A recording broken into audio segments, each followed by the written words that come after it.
Welcome back to the newsroom. नाजरीन, मुल्क की बागदौड़ इस वक्त निगरान हुकूमत के हाथ में है, जिनकी जिम्मेदारियों में से एक जिम्मेदारी मुल्क में आम इंतखाबात को यकीनी बनाना और मुल्क को जमहूरी हुकूमत के हवाले करना भी है। इस सिलसिले में हम देख रहे हैं कि तैयारियां अरूज पर हैं। सियासी जमातें हों, निगरान हुकूमत या फिर इलेक्शन कमीशन, सभी मुतहरिक नजर आ रहे हैं। मुस्लिम लीग नून की मेल मुलाकातों का सिलसिला जारी है। हर रोज एक नई मुलाकात हो रही होती है। आज नवाज शरीफ की 15 साल बाद चौधरी शुजात से मुलाकात हुई है और इस मुलाकात में कौन कौन शरीक था, क्या अहम फैसले हुए, क्या ऑफर्स हुई, ये सब न्यूज़ रूम में आपको बताएंगे। दूसरी जानिब 190 मिलियन पाउंड स्कैंडल की तहकीकात में एक अहम पेशरफ्त सामने आई है। क्या पेशरफ्त है, इसके असरात केस पर क्या होंगे, इसको भी हम डिस्कस करेंगे।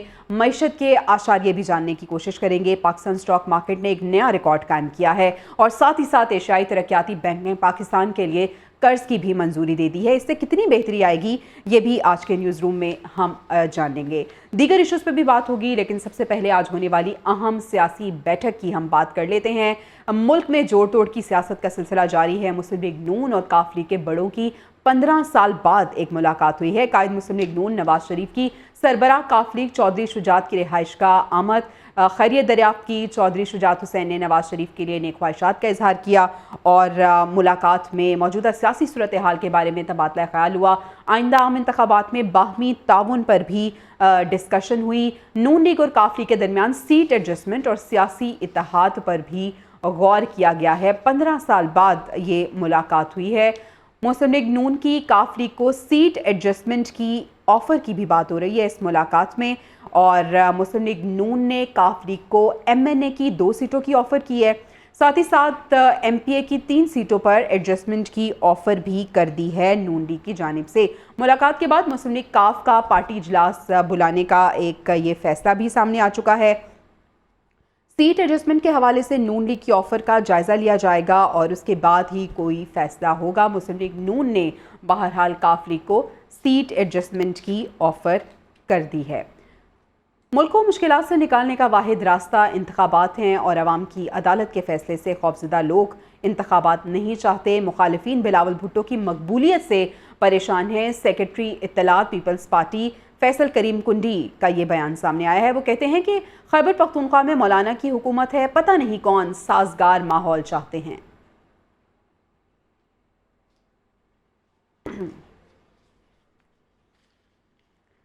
मुस्लिम लीग नून ने इंतखाबात के लिए उम्मीदवारों के नाम भी फाइनल कर लिए हैं। ये सिलसिला जारी है। मॉडल टाउन सेक्रेटेरिएट में आज भी पार्लिमानी बोर्ड का इजलास हुआ। कायद नून लीग नवाज शरीफ और साबिक वज़ीर आज़म शहबाज शरीफ ने इसकी सदारत की। बलूचिस्तान से उम्मीदवारों के इंटरव्यूज़ भी किए गए। नवाज शरीफ ने उम्मीदवारों से अलग अलग मुलाकातें करके इंटरव्यूज़ किए हैं। मुस्लिम लीग नून के पार्टी सेक्रेटेरिएट लाहौर में ये इजलास हो रहे हैं और उम्मीदवारों के इंटरव्यूज़ भी किए जा रहे हैं। मुस्लिम लीग नून ने इंडोर के साथ साथ आउटडोर सरगर्मियां भी तेज़ करने का फैसला किया है। आइंदा इंतखाबात की तैयारियों के हवाले से वर्कर्स कन्वेंशन और जलसों का बाकायदा आगाज़ जलालपुर जट्टा स्टेडियम में 9 दिसंबर को मुस्लिम लीग नून का वर्कर्स कन्वेंशन होगा। चीफ ऑर्गेनाइज़र मरियम नवाज पंजाब में इंतखाबात से कबल वर्कर्स कन्वेंशन में शिरकत करेंगी। तो इंडोर के साथ साथ आउटडोर सरगर्मियां भी अब मुस्लिम लीग नून ने तेज़ कर दी हैं। जबकि मुस्लिम लीग नून के जो जनरल सेक्रेटरी हैं एहसन इकबाल, वो ये कहते हैं कि हम बलूचिस्तान की तरक्की चाहते हैं, गुर्बत के खात्मे के लिए काम करना हमारा मिशन है। उनकी गुफ्तगू सुनिए। बलूचिस्तान के तलबा के लिए और फाटा के साबिक अजला के तलबा के लिए 5000 स्कॉलरशिप्स मुस्लिम लीग नून की हुकूमत ने जारी किए थे, जिनका पहला फेज़ अब ख़त्म हुआ था, ताकि बलूचिस्तान के नौजवानों को बेहतरीन तालीमी इदारों में स्कॉलरशिप के ज़रिए तालीम का मौका मिले और ह्यूमन रिसोर्स डेवलपमेंट के ज़रिए हम बलूचिस्तान की तरक्की में कंट्रीब्यूट कर सकें। और हम देख रहे हैं कि इंतखाबात से पहले जो मेल मुलाकातें हो रही हैं और डिस्कशंस हो रही हैं, और इसके साथ साथ लाहौर में जो एक अहम मुलाकात हुई है, स्पेशली अगर हम उसकी बात करें, आज मुस्लिम लीग नून के कायद नवाज शरीफ और काफ लीग के सदर की मुलाकात हुई है। इस मुलाकात का अहवाल हम जान लेते हैं। क्या कुछ ऑफ़र किया मुस्लिम लीग नून ने। ज़ुहैब काज़मी हमारे साथ मौजूद हैं। ज़ुहैब, बताइएगा इस मुलाकात का अहवाल। मुस्लिम लीग नून ने तो अब इस मुलाकात में कुछ सीट्स ऑफ़र कर दी हैं, अब बाकायदा तौर पे काफ लीग का इजलास बुलाया गया है, उसके बाद ही कुछ फैसला होगा। क्या हुआ मुलाकात में आज और कौन कौन शरीक था इस मुलाकात में? जी बिल्कुल, पाकिस्तान मुस्लिम लीग नून जो है वो मुकम्मल तौर पर मुतहरक है। ना सिर्फ पार्लिमानी बोर्ड के इजलास जारी हैं और इंटरव्यूज़ किए जा रहे हैं उम्मीदवारों के, बल्कि दीगर सियासी जो पार्टियां हैं उनके रहनुमाओं से मुलाकातों का सिलसिला भी जारी है। कुछ दिन पहले फजल रहमान से भी मुलाकात हुई और अब आज की जो अहम बैठक थी, जो 15 साल के बाद पाकिस्तान मुस्लिम लीग नून के कायद नवाज शरीफ और चौधरी शुजात के दरमियान जो मुलाकात थी, एक बड़ी अहम मुलाकात थी। और कल भी मुलाकात हुई चौधरी शुजात की शहबाज शरीफ से, जिसमें एजेंडा तय किया गया था, उनकी तरफ से डिमांड रखी गई थी। तमाम आज पाकिस्तान मुस्लिम लीग नून के कायद एक बड़े वफद के साथ जो है, जो शहबाज शरीफ भी थे, चीफ ऑर्गेनाइजर मरियम नवाज भी थी, सीनियर और पंजाब मुस्लिम लीग नून पंजाब के सदर जो है राना सनाउल्लाह वो भी मौजूद थे, सरदार रियाज सादिक मौजूद थे, आजम रफीक तारर मौजूद थे, अता तारर मौजूद थे और साथ बिलाल अजहर कियानी जो साबिक वजीर है वफाकी, वो भी मौजूद थे। बड़ा एक वफद था और इस मुलाकात में पाकिस्तान मुस्लिम लीग नून की जानिब, क्योंकि ये एक अहम खबर जो पेश रफ्त आई कि पाकिस्तान मुस्लिम लीग नून की जानिब से काफ लीग को पंजाब में 2 कौमी असम्बली की सीट्स और 3 सूबाई असम्बली की सीट्स के जो है पर एडजस्टमेंट की जो है ऑफर दे दी गई है।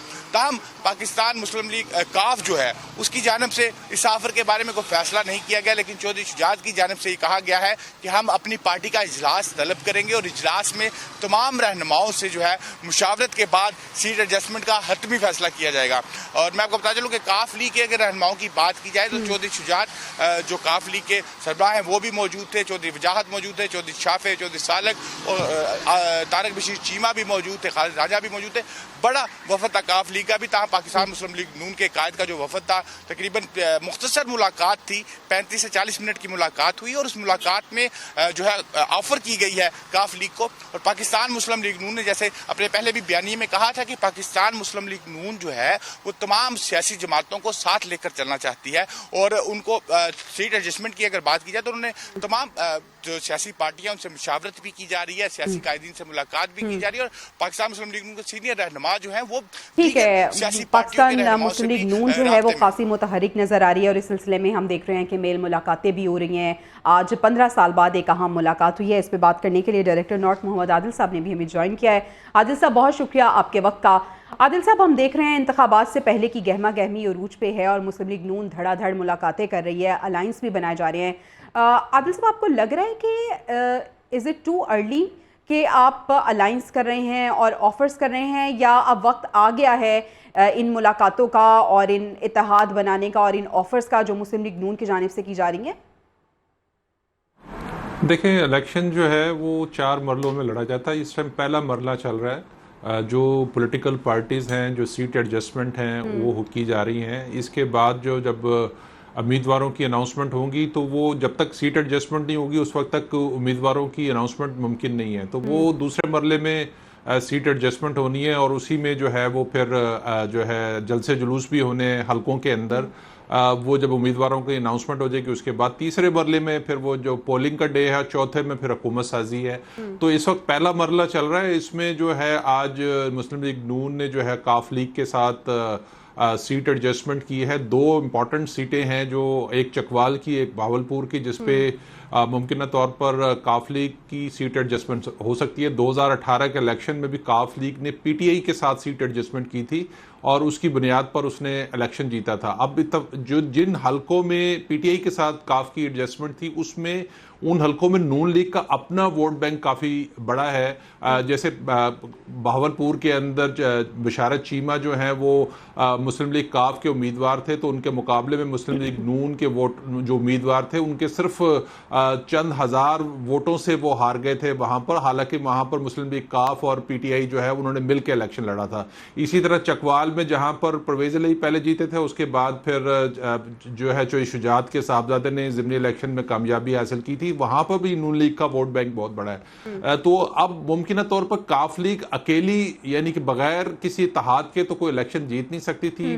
2018 में उन्होंने पीटीआई के साथ किया। इस वक्त उनके पास वाहिद ऑप्शन जो है वो मुस्लिम लीग नून थी, क्योंकि जब शहबाज शरीफ की हुकूमत कायम हुई थी उस वक्त चौधरी सालिक ने और बिशारत चीमा ने जो है वो शहबाज शरीफ का साथ दिया था। यानी तो अब भी जो है ये वो कहना गलत नहीं होगा कि यकीनन मुस्लिम लीग नून ने बड़ी सोच विचार के बाद ये ऑफर की है और काफ लीग का वो जो इजलास है वो एक एक प्रोसीजरल एक्ट होगा कि इजलास बुलाया जाएगा, उसमें डिस्कशन होगी और उसके बाद फिर फैसला किया जाएगा?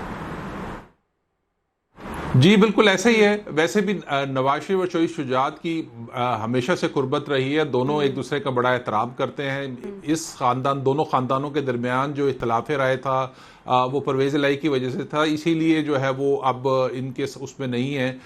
तो अब एक फॉर्मेलिटी है जो है काफ लीग की तरफ से होगी और वो यकीनी तौर पर इस सीट एडजस्टमेंट की जो है वो मंजूरी दे देंगे, जिसके बाद मुमकिन तौर पे जो मेरा ख्याल है कि चकवाल की एक सीट और एक बावलपुर की सीट पे जो है वो काफ लीग के उम्मीदवारों की मुस्लिम लीग नून हमायत करेगी और वहाँ अपना कोई कैंडिडेट खड़ा नहीं करेगी। बाकी जो अब उनका मुस्लिम लीग नून का जो अगला टारगेट है वो जनूबी पंजाब है, जहाँ पर इलेक्टेबल्स की सियासत होती है, और बाकी सेंट्रल पंजाब है और अपर पंजाब है। तो अब आहिस्ता आहिस्ता मुस्लिम लीग नून देखते हैं कि वो मजीद इलेक्टेबल्स के साथ सीट एडजस्टमेंट करेगी, उनको ऑफर करेगी, या इलेक्टेबल्स मुस्लिम लीग नून में शामिल होते हैं तो उसके बाद फिर तहरीक ये तो आने वाला वक्त ही बताएगा कि क्या होगा। जैसे जिस तरह से आप भी बता रहे थे कि इंतखाबात करीब आते जा रहे हैं, तो वो मरहलावार डेवलपमेंट्स हमें नज़र भी आ रही हैं। अच्छा आदिल, हम देख रहे हैं कि मुस्लिम लीग नून बहुत ज़्यादा, एक तो हमें कॉन्फिडेंट नज़र आ रही है, दूसरा हमें बहुत एक्टिव नज़र आ रही है। इंडोर के साथ साथ अब आउटडोर एक्टिविटीज़ का भी बाकायदा तौर पर आगाज़ होने जा रहा है मुस्लिम लीग नून की जानिब से, और लीड करेंगी मरियम नवाज इसको। तो आपको ऐसा लग रहा है कि बाकायदा तौर पर फॉर्म में मुस्लिम लीग नून नज़र आ रही है as compare to other parties? देखिए इस वक्त तक के हालात में तो मुस्लिम लीग नून जो है वो एग्रेसिवली और उसका जो जिसे फातेहाना अंदाज में जो है वो बढ़ रही है। तो ये इलेक्शन से पहले ये जेस्चर बहुत इंपॉर्टेंट होता है कि कोई पॉलिटिकल जमात का ऐसा माहौल बनाने में कामयाब हो जाए कि इलेक्टेबल्स भी उसकी तरफ मुतवज्जह हों और दीगर जो पॉलिटिकल फोर्सेस हैं वो भी जो है वो उनसे इत्तेहाद या सीट एडजस्टमेंट के लिए जो है उस पार्टी की तरफ रुजू करे। तो इस वक्त मुस्लिम लीग नून ही वो वाहिद जमात है जो पूरे पाकिस्तान में ये जेस्चर देने में कामयाब हुई है कि वो एक पावर पॉलिटिक्स में इन है, और जो हल्के जो पावर पॉलिटिक्स में जिन हलकों का किरदार होता है उनके बहुत उनमें वहाँ पे कबूलियत उनकी हो चुकी हुई है, जिसकी वजह से उनके लिए बहुत सारी मुश्किलात जो हैं वो आसान होती जा रही हैं पॉलिटिकली।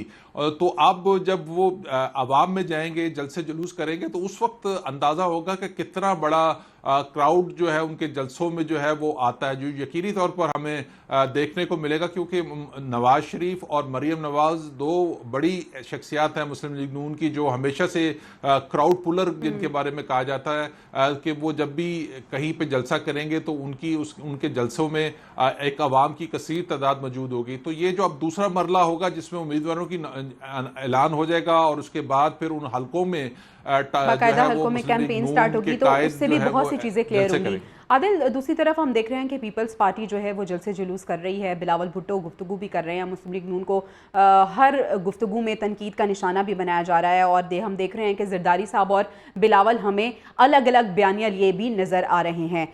अब पीपल्स पार्टी ये कह रही है कि मुस्लिम लीग नून जो अलाइंस कर रही है ये वक्त से पहले ही ये काम किया जा रहा है, और इसलिए अलाइंस हो रहा है क्योंकि ये अकेले इनमें इतनी इस्तात नहीं है कि ये अवाम का वोट हासिल कर सकें। दूसरी जानिब अगर हम MQM की बात करें तो MQM भी गो के मुस्लिम लीग नून के साथ अलाइंस में है, वो पीपल्स पार्टी पे ऐसे इल्ज़ाम लगा रही है।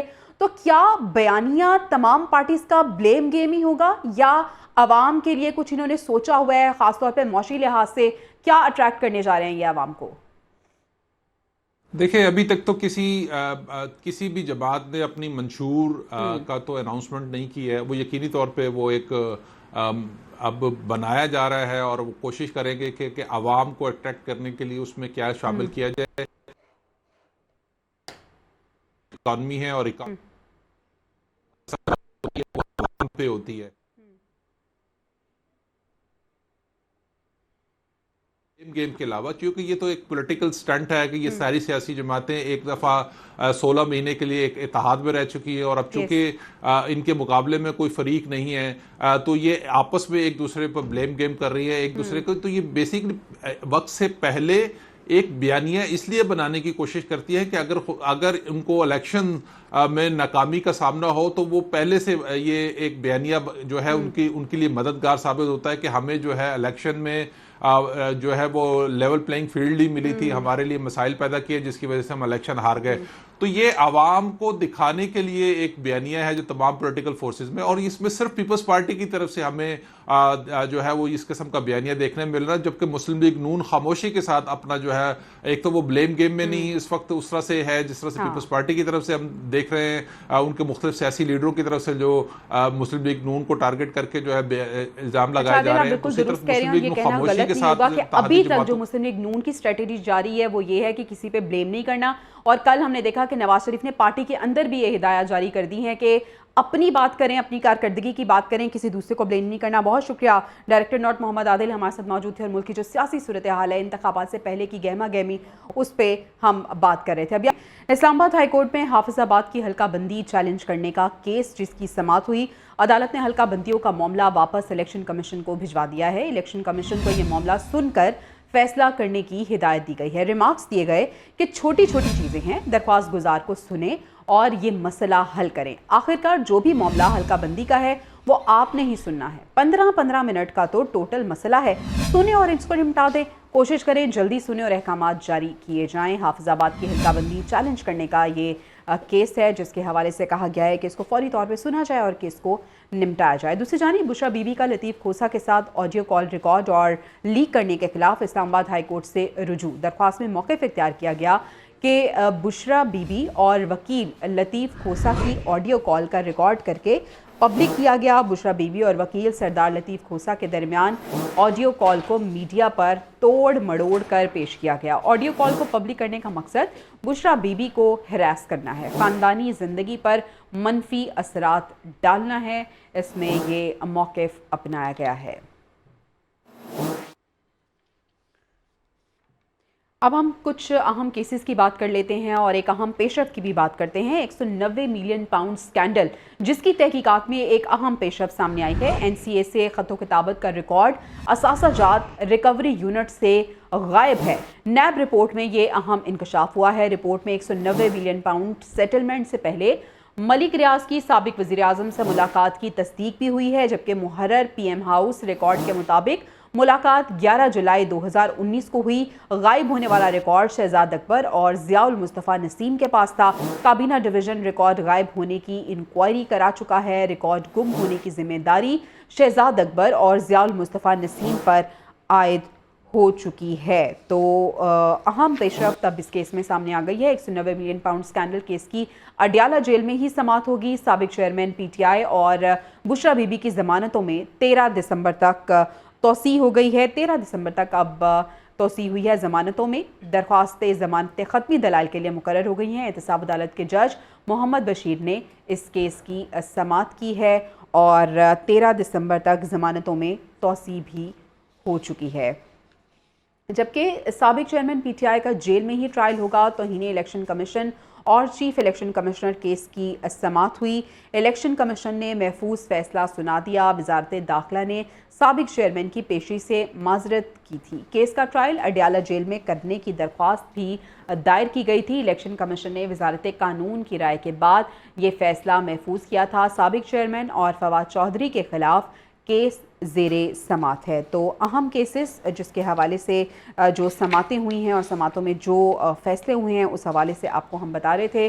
तोशाखाना रेफरेंस की बात करते हैं। इलेक्शन कमीशन के फैसले के खिलाफ अपील वापस लेने की दरख्वास्त मुस्तरद कर दी गई है। Chief justice Islamabad high court Aamir Farooq ने महफूज फैसला सुनाया है। साबिक चेयरमैन पीटीआई की दरख्वास्त वापस लेने की बुनियाद पर खारिज की गई है। साबिक चेयरमैन पीटीआई ने 21 अक्टूबर 2022 का इलेक्शन कमीशन का फैसला चैलेंज किया था। साबिक chairman PTI Islamabad high court से अपील वापस लेकर लाहौर हाई कोर्ट में केस चलाना चाहते हैं। तोशाखाना रेफरेंस जिसके हवाले से आपको हम बता रहे थे।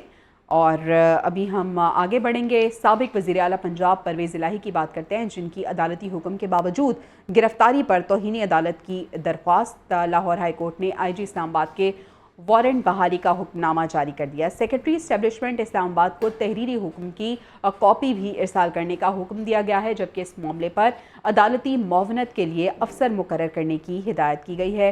तहरीरी हुक्म में कहा गया है कि शक है हमें कि आईजी इस्लामाबाद और एसएसपी को दायरा इख्तियार का गलत मशवरा दिया गया। दोनों अफसरान अदालत पेश हुए और ना ही कोई जवाब जमा कराया गया। परवेज़ इलाही की गिरफ्तारी पर तौहीन अदालत की दरख्वास्त, जिसमें उसकी डिटेल्स हम आपको अपडेट कर रहे थे। शबिया नकवी हमारे साथ मौजूद हैं और उनसे हम कुछ डिटेल्स जान लेते हैं। साबिक चेयरमैन पीटीआई का ट्रायल जनाब जेल में ही होगा। तौहीन इलेक्शन कमीशन और चीफ इलेक्शन कमिश्नर केस की समाअत हुई है। दौरान समाअत क्या रिमार्क्स रहे, क्या अदालती कार्रवाई रही, उनसे हम जानते हैं। शबिया बताएगा इस हवाले से। जी बिल्कुल, 30 नवंबर को जो है वजारत दाखिला की रिपोर्ट के बाद ये फैसला महफूज किया गया था कि जो आज सुनाया गया है, और इलेक्शन कमीशन के मुताबिक जो फैसला था वो ये था कि जो साबिक चेयरमैन पीटीआई हैं और फवाद चौधरी, उनका ट्रायल जो है अडयाला जेल में होगा और दीगर मुकदमात की तरह जो तौहीन इलेक्शन कमीशन और चीफ इलेक्शन कमिश्नर वाला केस है, इसके ट्रायल अडयाला जेल में ही किया जाएगा। जो उन्होंने फैसला दिया है इलेक्शन कमीशन में, इसमें ये कहा गया है कि वजारत दाखिला ने सिक्योरिटी वजूहात की बिना पर जो है इलेक्शन कमीशन में उनको लाने से माजरत की है, जबकि वजारत कानून ने भी जो है वो जेल में ही ट्रायल की राय दी है। और ये केस क्योंकि 2022 से चल रहा है तो इसको जल्द अज जल्द जो है वो ख़त्म करना चाहते हैं, ताहम सिक्योरिटी की बुनियाद पर उनको यहाँ नहीं लाया जा सकता। तो इलेक्शन कमीशन के पास अब सिर्फ अडयाला जेल जाकर ही जो है केस की जो प्रोसीडिंग है उसको देखने का तजवीज़ है। और 13 दिसंबर जो है वो तारीख जो है फाइनल की गई है कि 4 रुकनी जो बेंच है वो अडयाला जेल जाएगा और केस की समाअत करेगा। जी ठीक है शबिया, आप हमें इस हवाले से अपडेट करी थी। 30 नवंबर को जो फैसला महफूज किया गया था वो सुनाया गया है और जेल में ही अब ट्रायल होगा, ये फैसला किया गया है। शुक्रिया अपडेट करने के लिए। आगे बढ़ते हैं। जाली अकाउंट्स बनाकर इंतशार फैलाना तहरीक इंसाफ का वतीरा है। 2300 अकाउंट्स चेक किए गए, जिनमें से 1700 पीटीआई के थे। मुस्लिम लीग नून के जो रहनुमा हैं अता तारड़, वो ये कहते हैं कि साबिक चेयरमैन पीटीआई ने मुद्दत मुकम्मल की, ना ही इद्दत। साइफर केस का ट्रायल इन कैमरा करने का मुतालबा भी उन्होंने कर दिया है। गुफ्तगू उनकी सुनिए। पीटीआई की प्रोपेगेंडा मशीनरी ने ये अकाउंट, और क्या ये महज इत्तेफाक है कि गोरे की तस्वीर लगा देना, उसको अपने अकाउंट से फॉलो कर देना, उसका नाम चेंज कर देना और ये दिखाना कि ये अमेरिका में शायद कोई बहुत पॉपुलर आदमी है, सोशल मीडिया इन्फ्लुएंसर है। 3 दिसंबर को एक पोल कराया गया करप्शन के हवाले से। अब उसमें इमरान खान का नाम नहीं डाला, बाकी लीडरान का नाम डाल दिया गया और उस पोल को फिर मैनेज किया गया। तो ये झूठे पोल्स कराने की भी हिस्ट्री जो है वो इमरान अहमद न्याजी ने ही शुरू की है इस मुल्क के अंदर। आप वेरीफाइड अकाउंट देख लें, नॉन वेरीफाइड अकाउंट देख लें, और एक सियासी जमात तहरीक इंसाफ के एजेंडे को परवान चढ़ाने के लिए ये अकाउंट इस्तेमाल किया गया और किया जा रहा है। जिसके मसाइल और मेयर और डिप्टी मेयर की तरजीहात क्या हैं। को एंकर द न्यूज़ रूम में अबैदुल्ला सिद्दीकी से गुफ्तगू करते हुए डिप्टी मेयर कराची सलमान अब्दुल्ला मुराद का ये कहना था कि कराची में माफिया के खिलाफ हम जंग लड़ रहे हैं। उन्होंने मजीद क्या कहा इस हवाले से और मजीद उन्होंने किन किन सवालात के जवाब दिए, जानिए। हम इस वक्त केएमसी ऑफिस में मौजूद हैं और हमारे साथ डिप्टी मेयर कराची मुराद साहब हैं। उनसे बात करते हैं। कराची सिंध की सियासत पे तो बात हो ही रही है, लेकिन ज़रा कराची के मसाइल पे बात करते हैं, क्योंकि कराची बड़ा दुखा हुआ है, ज़ख्म हैं इसके चेहरे पर और इनको भरेगा कौन। सलमान साहब, thank you so much for your time. ये तासुर क्यों है, यहाँ से शुरू करते हैं ज़रा, कि आप पीपल्स पार्टी की इलेक्शन कैंपेन चला रहे हैं कराची में, कराची के मसाइल हल नहीं कर रहे। देखिए, यहाँ हम बैठ के आवाम की खिदमत कर रहे हैं। पाकिस्तान पीपल्स पार्टी ने हमेशा आवाम की ताकत से इक़्तिदार हासिल किया है और मुखालफिन हमेशा पीपल्स पार्टी के खिलाफ इत्तेहाद बनते रहते हैं और इल्ज़ामात लगते हैं, मगर इल्ज़ामात अभी तक कोई साबित कर नहीं सकता। तो आवाम की खिदमत की है और करते रहेंगे, और ये आवाम का ऑफिस है, आवाम के लिए खुला हुआ है और आवाम की खिदमत करें। आपने देखा यहाँ पे ना कोई पीपल्स पार्टी का है, ना कोई आम लोग आके आम लोगों के मसाइल हल हो रहे हैं। अब उनको ये परेशानी है कि कराची केएमसी के अंदर पीपल्स पार्टी के जियाले आवाम की खिदमत करें। परेशानी की बात ये है उनको। अच्छा, ये आपको कैसे लगता है कि आप खिदमत करें, क्योंकि कराची के जो शहरी हैं वो हमेशा ये समझते हैं कि पीपल्स पार्टी उन पर मुसल्लत है, 15 साल से सिंध की हुकूमत है। एमक्यूएम वाले कहते हैं कराची है उनका, पीटीआई वालों ने कराची लेकर दिखाया 2018 में। अब आप कहेंगे पता नहीं कैसे लिया, लेकिन यूनिवर्सिटी रोड से शुरू करें तो आपको कराची का चेहरा दिखता है। अब समझ ये नहीं आ रही कि छोटी सड़कों पर एक मास ट्रांजिट का प्रोजेक्ट भी आ रहा है, सड़कों को कुशादा करने की गुंजाइश भी नहीं है, तो ये कराची शहर के साथ मजीद जुल्म तो नहीं कर रहे आप? देखिए, ये जितने भी प्रोजेक्ट हैं वफाक की तरफ से दिए गए ना, तो वफाक उनके फ़ंड रिलीज़ करें तो आज कराची की शहरियों को ये तकलीफ़ उठानी नहीं पड़ती, क्योंकि हमें कन्वे करना चाहिए लोगों को मैसेज। लोग ये समझते हैं सिंध गवर्नमेंट ये सारा कुछ कर लिए, कुछ इदारे सिंध गवर्नमेंट के हैं, कुछ वफाक के भी हैं। जहाँ सिंध गवर्नमेंट के इदारे हैं वहाँ वो अपने काम कर रहे हैं और प्रोजेक्ट कंप्लीट फायर तकमील तक पहुँच चुके हैं। आप देखें NICVD देख लें, स्पोर्ट्स कॉम्प्लेक्स इस शहर के लिए बने, सुपारी पार्क देख लें, बहुत से ऐसी तफरीह गाहें कराची में डिलीवर किया है पाकिस्तान पीपल्स पार्टी ने। KMC में जब से हमने संभाला है तो कराची में काम होता हुआ नज़र आ रहा है, बिला तफरीक बिला लिसान। हमें खिदमत करनी है आवाम की। हम नफ़रत की सियासत को ख़त्म करना चाहते हैं, तनकीद की सियासत को ख़त्म करना चाहते हैं। आए मिलकर इस शहर की खिदमत करें, ये शहर हम सब का है। नहीं, इस शहर की खिदमत के लिए आप ऐसा क्या कर रहे हैं? क्योंकि देखें 15 साल से आपकी हुकूमत तो थी। इस 15 साल में आपने जब वसीम अख्तर यहाँ पर मेयर थे, वो तो मुझे याद है सुबह शाम यही कहते थे कि मेरे पास इख्तियार नहीं है। अब आप तो यकीनी तौर पर बाइख्तियार लोग हैं। कराची में पानी का मसला अब भी मौजूद है, हाइड्रेंट्स गिराए जा रहे हैं, वही पानी जो एक सब्सिडाइज रेट पे मिल रहा था वो अब महंगा ख़रीदना पड़ रहा है। आपके जो UC चेयरमैन हैं वो इस वक्त काम कर रहे हैं और जो ट्रेड लाइसेंस के मामला हैं उसको लेकर भी लोगों की शिकायत हैं, तो इसमें खिदमत कहाँ रह गई? देखिए, जो इख्तियारात वसीम अख्तर के पास थे, आज वही इख्तियारात मुर्तज़ा वाब के पास और मेरे पास है। काम करने की नीयत हो, लगन हो और तनकीद, उनका काम यही था सुबह शाम आके प्रेस पर काम प्रेस करते और पेपरें पढ़ना। आज हम आवाम से मिल भी रहे हैं। ये ऑफिस पहले इतना पब्लिक के लिए नहीं था, पिछले कई सालों बाद आज यहाँ पे आम लोग आके हम अपने मसाइल हल कर। ये दरवाजे पे कोई पर्ची दे के अंदर नहीं आता, खुला हुआ है और उनको एक्सेस, ईजी एक्सेस है। तो ये अवामी मसाइल हल करने के लिए नीयत हो काम करने की, तो ना कोई इख्तियारात का रोना होगा। आपके पास अगर विल है तो आप काम कर सकते हैं और काम लेना जानते हो। तो अल्हम्दुलिल्लाह वही इख्तियारात, वही वसाइल वसीम अख्तर के पास थे, वही वसाइल वही इख्तियारात मुर्तज़ा वाब हमारे पास है। वही मसाइल जो वसीम अख्तर के पास थे वही सलमान अब्दुल्ला मुराद के पास भी, जैसे गटर के ढक्कन नहीं। देखें, अल्हम्दुलिल्लाह जो काम होता हुआ नज़र आ रहा है, उनको अप्रिशिएट करने। हम ये नहीं कह रहे कि हम 6 महीने 8 महीने में कराची शहर का पेरिस बना दिया। काम करने की ज़रूरत है और इंशाल्लाह 4 साल के अंदर आप देखेंगे कराची के मसाइल को हल होता हुआ नज़र आएगा। पानी की बात की, पानी K4 वफाक का प्रोजेक्ट है। प्राइम मिनिस्टर शहबाज शरीफ साहब CM हाउस में दोबारा इनॉग्रेशन करने आए तो वहाँ पे CM मुराद अली शाह और चेयरमैन बिलावल भुट्टो जरदारी साहब ने उनके सामने ये मुद्दा रखा और उन्होंने कहा इस प्रोजेक्ट के पैसे आप रिलीज़ करें, और उन्होंने नहीं किए। तो इसी वजह से डिले होता जाता है और चीज़ें रोज़ ब रोज़ महंगी होती जा रही है, तो प्रोजेक्ट इसलिए डिले होता है और इल्ज़ाम पीपल्स पार्टी पर लगता है। ये जो इलाका है, जिस इलाके से हम आपके दफ्तर तक आए हैं सलमान साहब, इसमें जगह जगह सिग्नल्स नहीं हैं, इसमें जगह जगह तजावुज़ात भी हैं, इसमें जगह जगह नो पार्किंग पे पार्किंग भी हुई है। कराची के शहरियों के छोटे छोटे मसाइल हैं। यानी यही सफ़र जब मैं लाहौर में करता हूँ सलमान भाई, तो ये 5 मिनट का सफ़र होता है या 7 मिनट का सफ़र होता है, लेकिन जब मैं कराची में निकलता हूँ तो पहले मैं पूरा कैलकुलेट करता हूँ कि 40 मिनट मेरे लगेंगे, यहाँ मैं फंसूँगा, वहाँ मैं रुकूँगा। तो ये बुनियादी मसाइल हैं शहरियों के, और इन मसाइल के हल के लिए कौन से डिपार्टमेंट आपके राह में रोड़े अटका रहा है? ये इंक्रोचमेंट के लिए आपने बात की, जब से हमने ये चार्ज संभाला हम उन माफियाज के खिलाफ लड़ रहे हैं। आइडेंट माफिया हो, पार्किंग माफिया हो और माफियाज के एक बहुत बड़ा माफिया, उनके खिलाफ लड़ना इतना आसान नहीं है और हर चीज़ें फिर हो नहीं सकती, टाइम लगेगा और शहरियों को रिलीफ मिलता हुआ नज़र आएगा। सलमान भाई, आखिर में आपसे चले एक दावे की सूरत एक वादा ले लेते हैं। कराची के शहरियों को याद पड़ता है कि आखिरी जो काम हुआ यहाँ पर वो मुस्तफ़ा कमाल के दौर में हुआ। उस वक्त एक डिक्टेटरशिप थी, उसमें मुस्तफ़ा कमाल साहब को इख्तियारात मिले।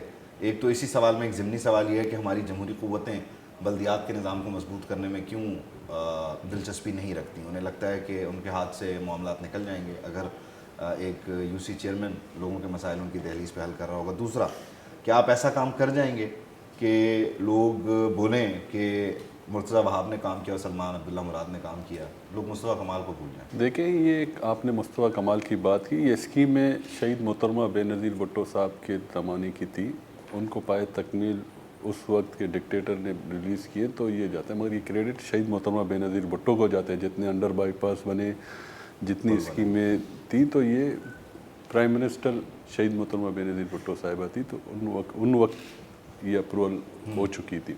जैसे आपने कहा, जैसे उन्होंने तो बहुत से भी कारनामे, उनके दौर में चाइना कटिंग भी हुई है, पार्कों में में सेवरेज लाइनों के ऊपर दुकानें भी बनी हैं, घर भी बने, मगर हमारे इस अदवार में आपको ऐसी चीज़ें नज़र नहीं आएंगी जिससे शहरियों के लिए मुश्किलात हो, आवाम को तकलीफ़ हो। तो ये हमारी ज़िम्मेदारी बनती है कि हम अपने आवाम की खिदमत करें, शहरियों की खिदमत करें।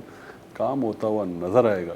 6 महीने के अंदर हमने बहुत से ऐसे स्कीमें हैं जो पाए कंप्लीट किए हैं। पार्क्स बनाए, डेंसो पार्क बनाए, अल्लामा इकबाल पार्क बनाए, अंडर बाईपास बने, बहुत बड़ा स्पोर्ट कॉम्प्लेक्स मलीर में 22 एकड़ पे बने, लियारी में स्पोर्ट कॉम्प्लेक्स बने। पूरे वोटर को कायल करने के लिए तो नहीं बनाया? नहीं लियारी और मलीर जब मैं सुनता हूँ तो मुझे पीपल्स सेंट्रल में, सेंट्रल तो पीपल्स पार्टी का नहीं है ना। वहाँ इकबाल पार्क बनाया, अब जेके पार्क भी बनाए, फुटबॉल ग्राउंड भी बनाए, क्रिकेट स्टेडियम भी बनाए। तो वहाँ पे पीपल्स पार्टी का वोटर नहीं है, वहाँ तो हमारा एक काउंसलर भी नहीं है। अच्छा, बिला तफरीक इस शहर की खिदमत करते हैं। ये नहीं कि हम सिर्फ अपने जहाँ हमारे हल्के हैं, जो हमारे लोग वहाँ से कामयाब होकर आए। ये शहर हम सबका है, हमारा है। ये शहर सिर्फ मलीर, लियारी, वेस्ट नहीं, पूरा शहर, 7 जिले। 3 P वाली पीपल्स पार्टी के मेयर हैं या 4 P वाली पीपल्स पार्टी के? और आप नौजवान मेयर हैं या बुजुर्ग मेयर हैं?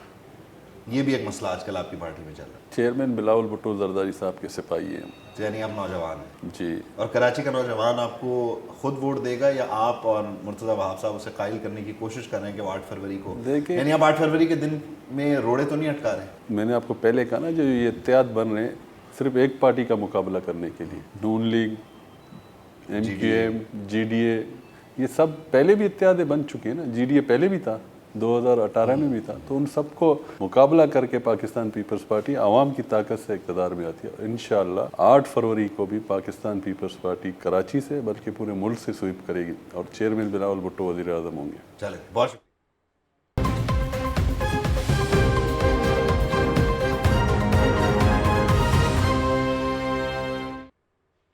Welcome back to the newsroom. Headlines आपने जान ली हैं। नाज़रीन, निगरान हुकूमत के हाथ में इस वक्त मुल्क की बागदौड़ है, जिनकी बहुत सी जिम्मेदारियां हैं, लेकिन उनमें से एक जिम्मेदारी ये है कि मुल्क में आम इंतखाबात को यकीनी बनाना है और मुल्क को जमहूरी हुकूमत के हवाले करना है। हम देख रहे हैं कि इस सिलसिले में तैयारियां ज़ोरों शोर से जारी हैं। सियासी जमातें हों, निगरान हुकूमत हो या फिर इलेक्शन कमीशन, सभी हमें मुतहरिक नज़र आ रहे हैं। हर रोज़ मेल मुलाकातें हो रही हैं। अगर हम मुस्लिम लीग नून की बात करें तो वो तो खासी मुतहरिक और एक्टिव नज़र आ रही है। आज भी एक मुलाकात हुई है जो कि 15 साल बाद हुई है। चौधरी शुजात से नवाज शरीफ साहब की ये मुलाकात हुई है। इस मुलाकात में कौन कौन शरीक था, क्या हम फैसले हुए, क्या ऑफर्स की गई हैं नून लीग की जानिब से, ये सब हम न्यूज़ रूम में जानने की कोशिश करेंगे। इसके साथ साथ 190 मिलियन पाउंड स्कैंडल की तहकीकात में एक अहम पेशरफ्त सामने आई है। वो पेशरफ्त क्या है और उसके असरात अब केस पर क्या मुरतब होंगे, इसको भी हम डिस्कस कर लेंगे। मशहद की अशारियाँ जानेंगे और आपको ये भी बताएंगे कि पाकिस्तान जो स्टॉक मार्केट है उसने एक नया रिकॉर्ड बना लिया है। साथ ही साथ हम एशियाई तरक्याती बैंक की बात करेंगे जिसने पाकिस्तान के लिए कर्ज की मंजूरी दे दी है। अब इससे कितनी बेहतरी आएगी, आवाम को कितनी सहूलत मिलेगी, ये सब कुछ हम डिस्कस करने जा रहे हैं। दीगर इशूज़ पे भी बात होगी, लेकिन सबसे पहले आज होने वाली एक अहम सियासी जो बैठक है और अहम मुलाकात है उसकी हम बात कर लेते हैं। आज ना मुस्लिम लीग नून के कायद नवाज शरीफ और काफ लीग के सरबराह चौधरी शुजात हुसैन की मुलाकात हुई है। दो बड़ों की 15 साल बाद ये मुलाकात थी।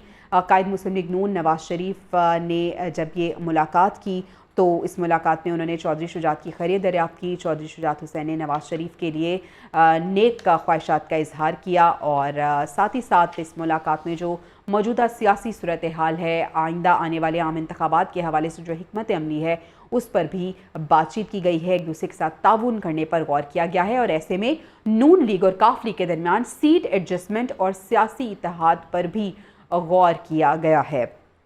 मुस्लिम लीग नून की काफ लीग को सीट एडजस्टमेंट की ऑफ़र, ये खबर भी आ रही है। मुस्लिम लीग नून ने काफ लीग को MNA की 2 सीटों की ऑफ़र की है और साथ ही साथ MPA की 3 सीटों पर मुस्लिम लीग नून ने ऑफ़र कर दी है काफ लीग को। इस मुलाकात के बाद मुस्लिम लीग काफ का पार्टी इजलास बुलाने का फैसला भी सामने आया है। सीट एडजस्टमेंट के हवाले से नून लीग की जो ऑफ़र है उसका जायज़ा लिया जाएगा और दीगर रहनुमाओं को एतमाद में लेने के बाद ही कुछ फ़ैसला किया जाएगा।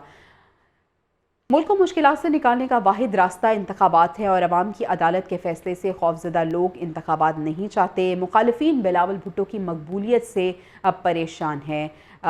पीपल्स पार्टी के जो सेक्रेटरी इत्तलात हैं फैसल करीम कुंडी, उन्होंने ये कहा है कि खैबर पख्तूनख्वा में मौलाना की हुकूमत है, पता नहीं कौन साजगार माहौल चाहते हैं। तो हम देख रहे हैं कि सिर्फ नून लीग नहीं बल्कि पीपल्स पार्टी भी एक्टिव नज़र आ रही है। गो कि पीपल्स पार्टी भी सिर्फ बयानात तक ही महदूद है। ऑन ग्राउंड अभी कुछ हमें इतनी एक्टिव पीपल्स पार्टी नज़र नहीं आ रही। गो कि बिलावल भुट्टो की जानिब से जलसे हो रहे हैं लेकिन अभी बाकायदा तौर पर मंशूर उन्होंने पेश नहीं किया।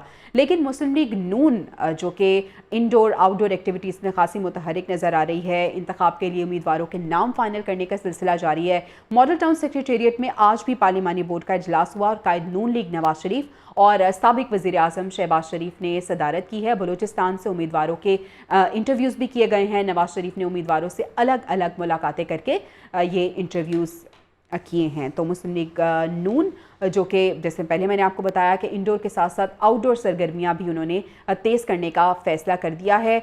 मुस्लिम लीग नून के जनरल सेक्रेटरी एहसन इकबाल का जिक्र कर लेते हैं जो ये कह रहे हैं कि हम बलूचिस्तान की तरक्की चाहते हैं, गुर्बत का ख़ात्मा चाहते हैं और ये ख़ात्मा हमारे लिए एक मिशन है। बलूचिस्तान के तलबा के लिए और फाटा के साबिक अजला के तलबा के लिए 5000 स्कॉलरशिप्स मुस्लिम लीग नून की हुकूमत ने जारी किए थे, जिनका पहला फेज़ अब ख़त्म हुआ था, ताकि बलूचिस्तान के नौजवानों को बेहतरीन तालीमी इदारों में स्कॉलरशिप के ज़रिए तालीम का मौका मिले और ह्यूमन रिसोर्स डेवलपमेंट के ज़रिए हम बलूचिस्तान की तरक्की में कंट्रीब्यूट कर सकें। तो मुस्लिम लीग नून जो कि एक्टिव नज़र आ रही है। आपको हम बताएं कि आइंदा इंतखाबात को लेकर अब ये प्लान किया जा रहा है कि जो आउटडोर सरगर्मियां हैं उनको भी तेज़ किया जाएगा। इंतखाबात की तैयारियों के हवाले से वर्कर्स कन्वेंशन और जलसों का बाकायदा तौर पे आगाज़ किया जाएगा। जलालपुर जट्टा स्टेडियम में 9 दिसंबर को मुस्लिम लीग नून एक वर्कर्स कन्वेंशन करने जा रही है। चीफ ऑर्गेनाइज़र मरियम नवाज़ पंजाब में इंतखाबात से कबल वर्कर्स कन्वेंशन में शिरकत भी करेंगी। तो 9 दिसंबर को ये वर्कर्स कन्वेंशन होने जा रहा है जिसमें मरियम नवाज़ शिरकत करेंगी। इंतखाबात से पहले जलसे जुलूसों का सिलसिला शुरू करने का फ़ैसला किया है बाकायदा तौर पर मुस्लिम लीग नून ने। अभी हम इस्लामाबाद हाई कोर्ट का रुख करते हैं जहां पे हाफिजाबाद की हल्का बंदी चैलेंज करने का जो केस है उसकी समाअत हुई और अदालत ने हल्का बंदियों का मामला वापस इलेक्शन कमीशन को भिजवा दिया। इलेक्शन कमीशन को ये मामला सुनकर फैसला करने की हिदायत दी गई। रिमार्क्स दिए गए कि छोटी छोटी चीज़ें हैं, दरख्वास्त गुजार को सुने और ये मसला हल करें। आखिरकार जो भी मामला हल्का बंदी का है वो आपने ही सुनना है। 15-15 मिनट का तो टोटल मसला है, सुने और निपटा दें। कोशिश करें कि जल्दी सुने और अहकामात जारी किए जाएं। तो हाफिजाबाद की हल्का बंदी चैलेंज करने का ये केस है जिसके बारे में ये कहा गया है कि इसको जल्दी जल्दी आप सुने और निपटा दें। ब्यूरो चीफ इस्लामाबाद गुलाम मुर्तज़ा हमारे साथ मौजूद हैं। हाफिजाबाद की हल्का बंदियों के हवाले से जो केस की समाअत है इसकी डिटेल्स भी हम उनसे जानेंगे, लेकिन सबसे पहले हम उनसे बात करेंगे आज होने वाली अहम मुलाकात की जो कि 15 साल बाद हुई है काफ लीग के जो सरबराह हैं शुजात हुसैन और नवाज शरीफ साहब के दरमियान, और जो ऑफ़र्स हुई हैं उसके बारे में भी हम जान लेते हैं। गुलाम मुर्तज़ा, आज ये एक अहम मुलाकात हुई है। नून लीग बड़ी मुतहरिक नज़र आ रही है, बड़ी एक्टिव नज़र आ रही है और कुछ ऑफ़र्स भी नून लीग ने कर दिए हैं। काफ लीग के लिए कितनी एक्सेप्टेबल्स होंगी ये ऑफ़र और कितनी जल्दी इनको एक्सेप्ट कर लिया जाएगा? देखिए जी, जो आज मुलाकात है बुनियादी तौर पे जब से मियां नवाज शरीफ आए हैं वो किसी भी सियासी रहनुमा के पास इस तरह से सियासी मुहिम के लिए नहीं गए। जो मौलाना फजल रहमान के साथ उनकी मुलाकात थी वो उनके जो अजीज थे उनकी वफात के हवाले से थी और उसकी दुआ के लिए गए थे। आज सियासी तौर पे मियां नवाज शरीफ ने किसी भी पार्टी के रहनुमा से आज पहली मुलाकात जो है वो की है और इस मुलाकात में हमने ये देखा है कि बड़े एहतराम के साथ दोनों पार्टियां जो हैं एक दूसरे को उन्होंने वेलकम किया और इस मुलाकात में ये हमें नज़र आ रहा है कि आने वाले जो दिन हैं उसमें जिस तरह से अभी चंद दिन पहले पाकिस्तान जमीयत उलमा इस्लाम जो है उनकी जानिब से ग्रीन सिग्नल मिला है 2 सूबों में जहाँ पे केपी से और पंजाब में सीट एडजस्टमेंट की बात की गई है मीर जमीयत उलमा इस्लाम की जानिब से। इसी तरह से अब काफ लीग के हवाले से भी आज सेटलमेंट जो है वो हुई है और दोनों तरफ से ये कहा गया है कि जो सीट्स उनकी बुनियादी तौर पे बनती हैं जिसमें गुजरात की कुछ सीटें हैं, भावलपुर से एक सीट है और इसके साथ साथ जो अटक से 1-2 सीटें हैं, उन सीटों के ऊपर पाकिस्तान मुस्लिम लीग नवाज उनको वहाँ पे टिकट के हवाले से भी फैसिलिटेट करेगी, और जहाँ पे इत्तेहाद का अपने वोटर्स का मामला होगा उसमें भी उनको एडजस्टमेंट किया जाएगा, यानी कि रियल टाइम जो काफली की सीटें ठीक है गुलाम मुर्तज़ा, बहुत शुक्रिया, आप इस मुलाकात का इकबाल बता रहे थे। रफ़ीक रिजवाना साहब ने हमें ज्वाइन किया है, हम उनका रुख कर लेते हैं। रफ़ीक रिजवाना साहब, बहुत शुक्रिया आपके वक्त का। रिजवाना साहब बताइएगा कि एक आज अहम मुलाकात हुई है नवाज शरीफ साहब और चौधरी शुजात हुसैन के दरमियान, बड़ी खुशगवार मोड में ये मुलाकात थी। नून लीग ने कुछ ऑफर्स भी की हैं, क्या कहेंगे आप, इस मुलाकात के असरात आने वाले दिनों में हमें कैसे नजर आएंगे? देखिए जी, बात यह है कि पाकिस्तान को चलाने के लिए और चैलेंजेस से निपटने के लिए जितना भी इत्तेहाद हो सके उतना बेहतर है, ठीक है जी। और चौधरी शुजात साहब एक संजीदा सियासतदान है, अल्लाह ताला उन्हें सेहत दे, अल्लाह ताला उनको खैरियत रखे। तो उनके जितने उनके सीटें होती हैं मोस्टली इलेक्टेबल्स लोग हैं और अपनी पार्टी में खड़े हैं। चौधरी परवेज इलाही साहब चले गए पीटीआई में और बड़े कजन को भाई को छोड़ गए, उनका अपना एक जाती फैसला है, उस पर मैं कोई कमेंट नहीं करना चाहता। मगर ये है कि चौधरी शुजात साहब एक रवादार सियासतदान है और मेरा उनसे जाती ताल्लुक भी रहा है। हम 96, 97, 99 तक हम सेनेट में इकट्ठे सेनेट के मेंबर रहे हैं, तो अच्छी बात है कि, और फिर पुराना ताल्लुक था, दरमियान में बड़े फासले हो गए, अब दोबारा अगर मिल गए तो that was a good sign. Rizwana साहब, ये भी बताएगा कि नून लीग ने ऑफ़र की है कौमी असम्बली की दो बड़ी अहम नशस्तें चकवाल और भावलपुर की। आपको ये लगता है कि काफ लीग आसानी से उनके लिए ये एक्सेप्टेड है, क्योंकि इम्पॉर्टेंट हैं ये सीट्स, और साथ ही साथ अब जो उन्होंने इजलास बुलाया है वो एक फॉर्मेलिटी होगी और हम देखेंगे कि सीट एडजस्टमेंट पे कायल हो जाएंगे, वो मान जाएंगे? लेकिन ये लीडरों की आपस में गुफ्तगू है, उनकी अपनी अंडरस्टैंडिंग है, और ये मखलूत हुकूमत के दौरान जो है ये चौधरी साहब के जो MNAs थे वो मखलूत हुकूमत में शामिल थे, तो एक लार्जर स्केल पे अगर डेवलपमेंट हो जाए तो अच्छी बात है, स्ट्रेंथ मिलेगी सारी जमातों को। ठीक है रिजवाना साहब, हम देख रहे हैं कि जो नून लीग की हिकमत अमली है, जो स्ट्रेटजी है, वो यकीनन तारीफ़ के काबिल है, क्योंकि हम देख रहे हैं कि दूसरी जमातें जो हैं वो ब्लेम गेम कर रही हैं, जैसे कि पहले हमने हमेशा से देखा कि इंतखाबात से पहले होता है, लेकिन नून लीग बड़ी फोकस्ड है। और कल जो एक लेटेस्ट खबर ये भी थी कि नवाज शरीफ साहब ने पार्टी के अंदर भी जितने भी लोग हैं उन्हें कहा है कि आपस में भी एक दूसरे को ब्लेम ना किया जाए, बल्कि अपनी कारकर्दगी के हवाले से बात की जाए और पूरा फोकस जो है वो इंतखाबात की तैयारियों पर लगाया जाए। तो क्या स्ट्रेटजी आप लोगों की है और आगे का जो मंशूर है वो कब बाकायदा तौर पर नून लीग पेश करने जा रही है?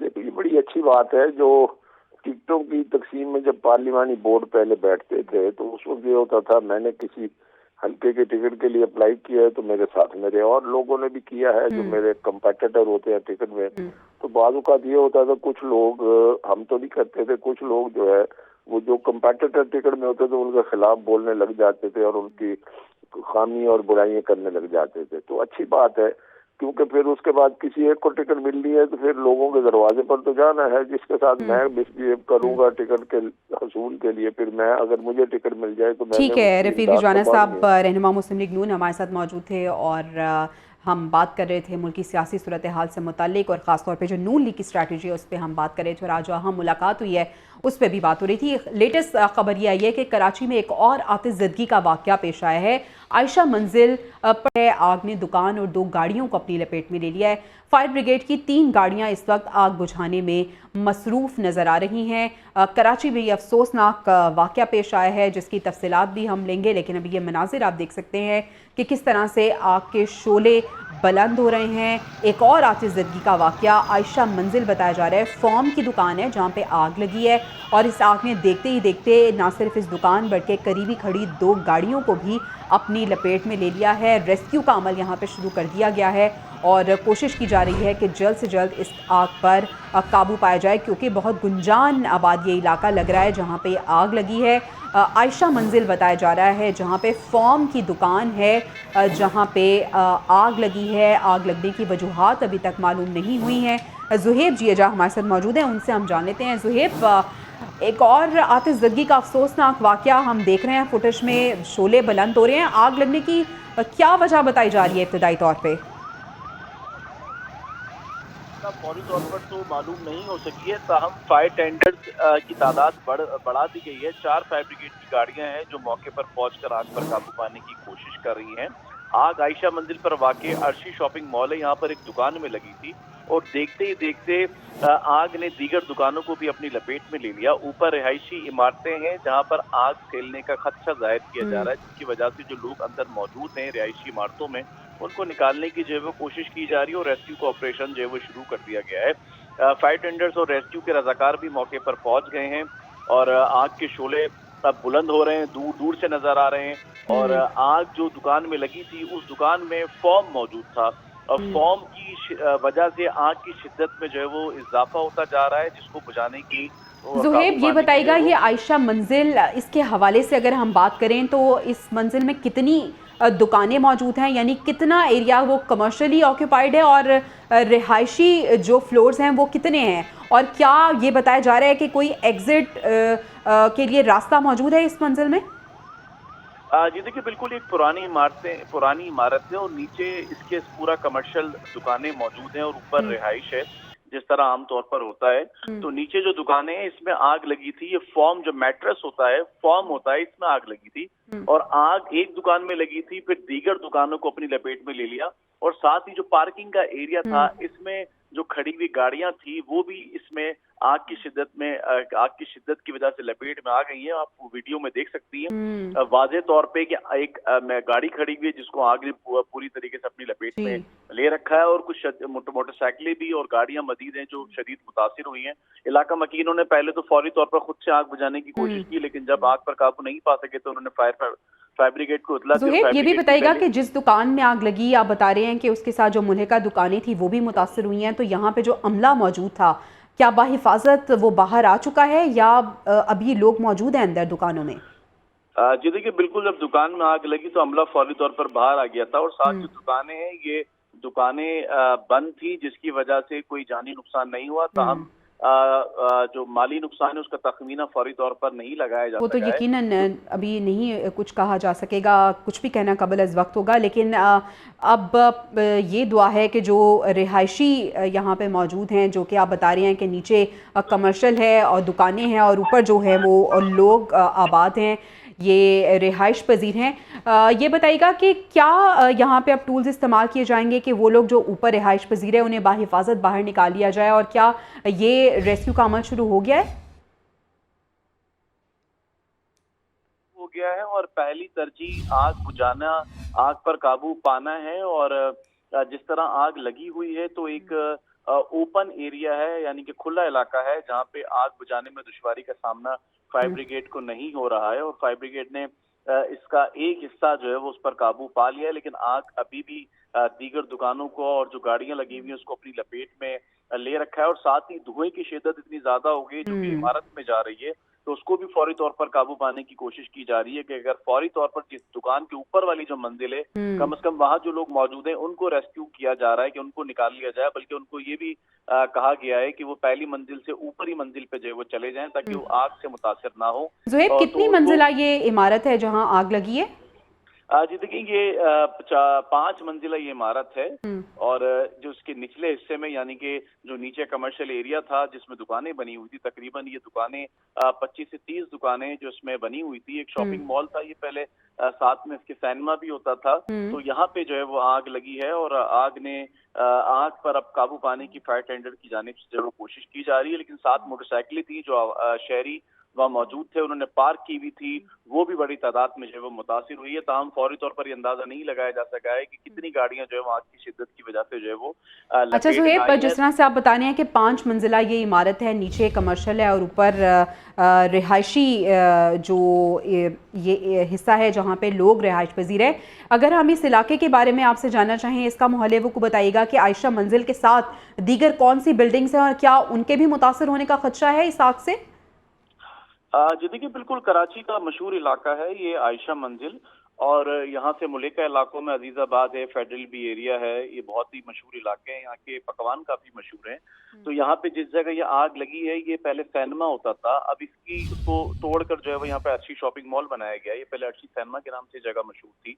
तो अर्शी शॉपिंग मॉल के इतराफ में जो आबादी है, वहाँ पे बुलंदोबाला इमारतें नहीं है, वहाँ पे जो इमारतें हैं वो 4 से 5 मंजिला हैं, या फिर ग्राउंड +1 है या ग्राउंड +2 है। तो जिसकी वजह से जो रोड है वो काफी खुले हैं, तो जिसमें दुश्वारी का सामना फायर ब्रिगेड को नहीं करना पड़ रहा है। लेकिन कराची के ऐसे बहुत सारे इलाके हैं जहाँ पे फायर ब्रिगेड को आग बुझाने में काफी परेशानी का सामना करना पड़ता है। तो ये खुला इलाका है जहाँ पे फायर ब्रिगेड बआसानी पहुंच गई, और पहुंचने के बाद जो फायर ब्रिगेड का करीब तरीन सेंटर था वो फेडरल बी एरिया में मौजूद था, जहाँ से सबसे पहली गाड़ी जो है वो यहाँ पे रवाना हुई थी, और उसने मजीद 3 गाड़ियों को बुलाने के लिए जो इतला की थी, जिसके बाद अब मुकम्मल तौर पर 4 गाड़ी यहाँ पर पहुंच। अच्छा ज़ुहैब, अगर हम रेस्क्यू के हवाले से बात करें तो आपको ऐसा लग रहा है कि जो तमाम तर इंतजामात हैं वो सेटिस्फैक्ट्री हैं, या मजीद रेस्क्यू का अमला बुलाने की ज़रूरत पेश आएगी? और अभी कितना अमला यहाँ पे आप देख रहे हैं रेस्क्यू के लिए?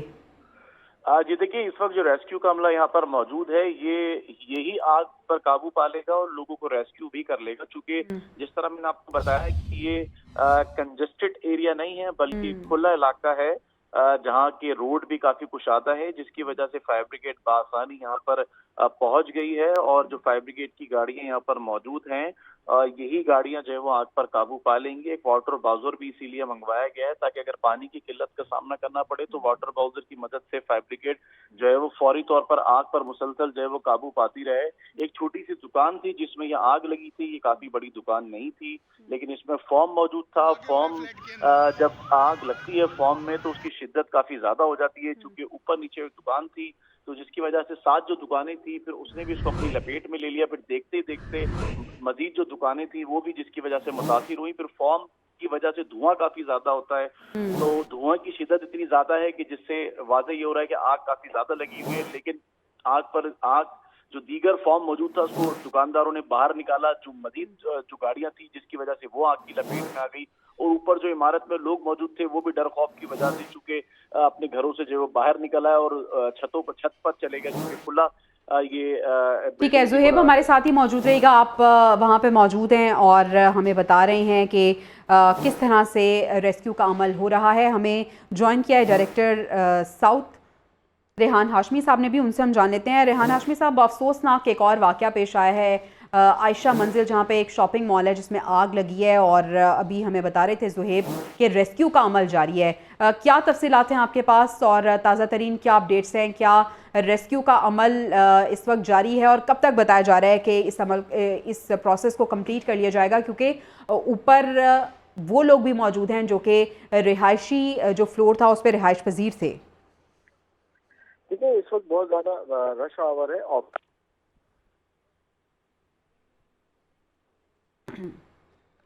रेहान हाशमी से हम रब्ता करने की कोशिश करेंगे। अभी आपको एक दफ़ा फिर से बताएं कि आयशा मंजिल के करीब एक शॉपिंग मॉल कराची में जिसे आग लगी है।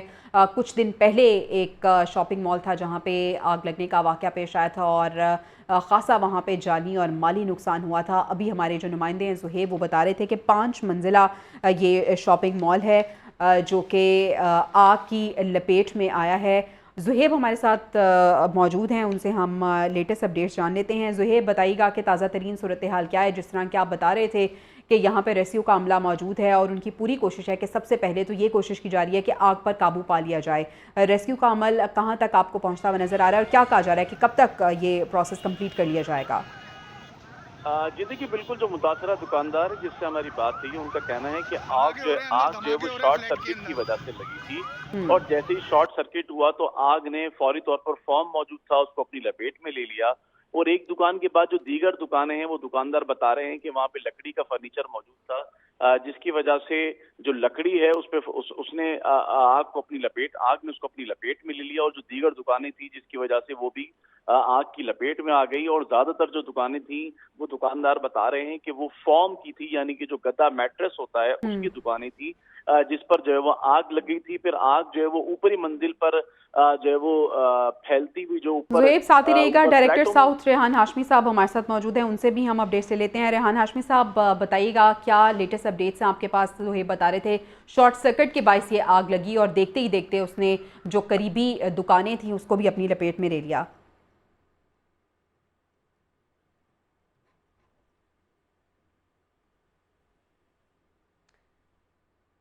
रेहान हाशमी साहब हमारे साथ ही मौजूद होंगे, रब्ता उनसे नहीं हो पा रहा। जी सुहेब, आप कंटिन्यू कीजिएगा अपनी बात।